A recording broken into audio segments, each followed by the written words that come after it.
حضرت ابو ایوب انصاری رضی اللہ تعالیٰ عنہ نے جب اس تہمت کی خبر سنی تو انہوں نے اپنی بیوی سے کہا کہ اے بیوی تو سچ بتا، اگر حضرت صفوان بن معطل کی جگہ میں ہوتا تو کیا یہ گمان کر سکتی ہے کہ میں حضور اقدس صلی اللہ علیہ وآلہ وسلم کی حرم پاک کے ساتھ ایسا کر سکتا تھا؟ تو ان کی بیوی نے جواب دیا کہ اگر حضرت عائشہ صدیقہ رضی اللہ تعالیٰ عنہا کی جگہ میں رسول اللہ صلی اللہ علیہ وآلہ وسلم کی بیوی ہوتی تو اللہ کی قسم میں کبھی ایسی خیانت نہیں کر سکتی تھی۔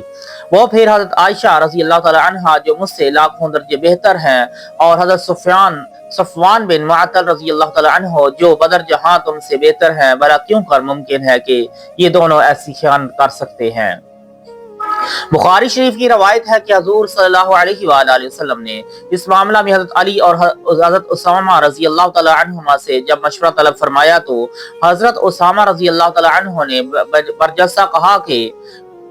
یا رسول اللہ صلی اللہ علیہ وآلہ وسلم، وہ آپ کی بیوی ہیں اور ہم انہیں اچھی ہی جانتے ہیں۔ اور حضرت علی رضی اللہ تعالیٰ عنہ نے یہ جواب دیا کہ یا رسول اللہ تعالیٰ نے آپ پر کوئی تنگی نہیں ڈالی ہے، عورتیں ان کے سوا بہت ہیں، اور آپ کے بارے میں ان کی لونڈی حضرت بریرہ سے پوچھ لیں، وہ آپ سے سچ مچ کہہ دیں گی۔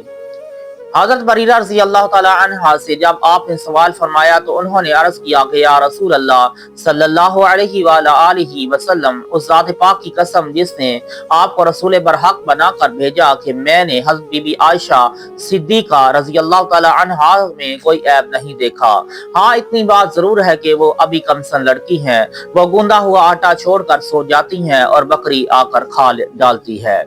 پھر حضور صلی اللہ علیہ وآلہ وسلم نے اپنی زوجہ محترمہ حضرت زینب بنت جہش رضی اللہ تعالیٰ عنہا سے دریافت فرمایا، جو حسن و جمال میں حضرت عائشہ رضی اللہ تعالیٰ عنہا کے مثل تھیں، تو انہوں نے قسم کھا کر یہ عرض کیا کہ یا رسول اللہ صلی اللہ علیہ وآلہ وسلم، میں اپنے کان اور آنکھ کی حفاظت کرتی ہوں، اللہ کی قسم میں نے حضرت بی بی عائشہ کو اچھی ہی جانتی ہوں۔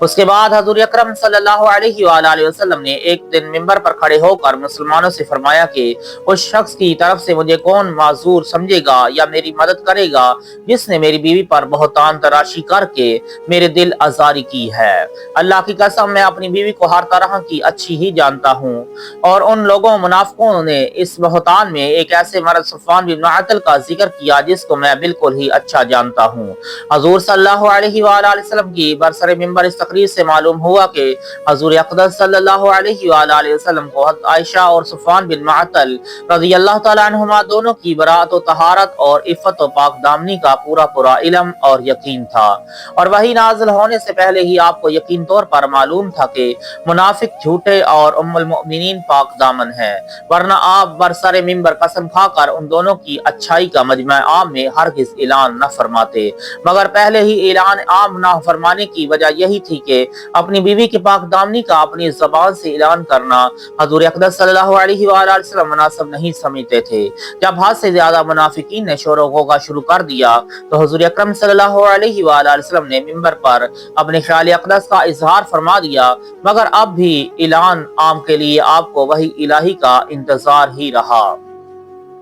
یہ پہلی تحریر کیا جا چکا ہے کہ ام المؤمنین حضرت عائشہ صدیقہ رضی اللہ تعالی عنہا سفر سے آتے ہی بیمار ہو کر صاحب فراش ہو گئی تھیں، اس لیے وہ اس بہتان کی طوفان سے بالکل ہی بے خبر تھیں۔ جب انہیں مرض سے کچھ صحت حاصل ہوئی اور وہ ایک رات حضرت ام مستہ صحابیہ رضی اللہ تعالی عنہا کے ساتھ رفع حاجت کے لیے صحرا میں تشریف لے گئیں تو ان کی زبانی انہوں نے اس دل خراش اور روح فرسا خبر کو سنا، جس سے انہیں بڑا دھچکا لگا اور وہ شدت رنج و غم سے نڈھال ہو گئی۔ چنانچہ ان کی بیماری میں مزید اضافہ ہو گیا اور وہ دن رات